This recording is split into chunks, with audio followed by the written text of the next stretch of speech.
To Be Like Jesus, written by Ellen G. White. The dawn of God's dear Sabbath breaks o'er the earth again, as some sweet summer morning after a night of pain.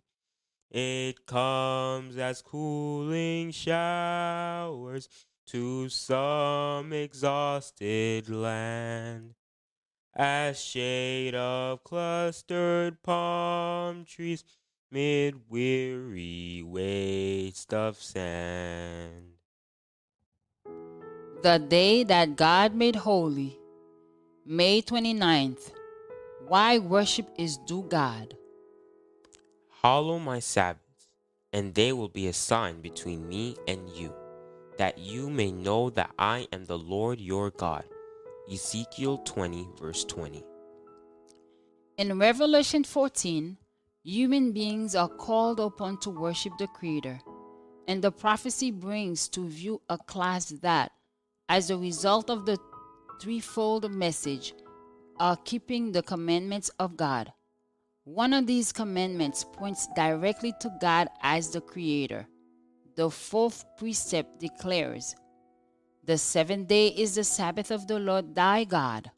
For in 6 days the Lord made heaven and the earth, the sea, and all that in them is. He rested the seventh day. Wherefore the Lord blessed the Sabbath day and hallowed it." Exodus 20, verse 10 and 11. The importance of the Sabbath as the memorial of creation is that it keeps ever present the true reason why worship is due to God, because He is the Creator and we are His creatures. The Sabbath therefore lies at the very foundation of divine worship, for it teaches this great truth in the most impressive manner, and no other institution does this. The true ground of divine worship, not of that on the seventh day merely, but of all worship, it is found in the distinction between the Creator and His creatures. This great fact can never become obsolete and must never be forgotten. It was to keep this truth ever before the minds of people that God instituted the Sabbath in Eden. And so long as the fact that He is our Creator continues to be a reason why we should worship Him, so long the Sabbath will continue as its sign and memorial. Had the Sabbath been universally kept, the thought and affections of humans would have been led to the Creator as the object of reverence and worship, and there would never have been an idolater, an atheist, or an infidel.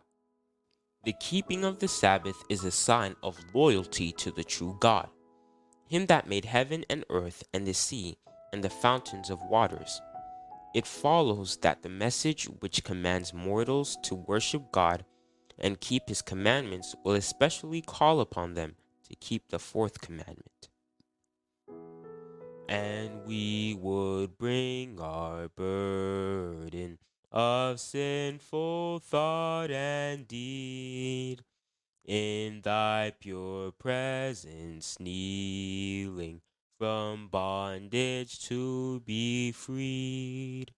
Our heart's most bitter sorrow for all thy work undone. So many talents wasted, so few bright laurels won.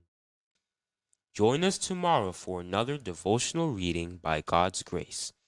The Lord your God will set you high above all nations of the earth. You will experience all these blessings if you obey the Lord your God.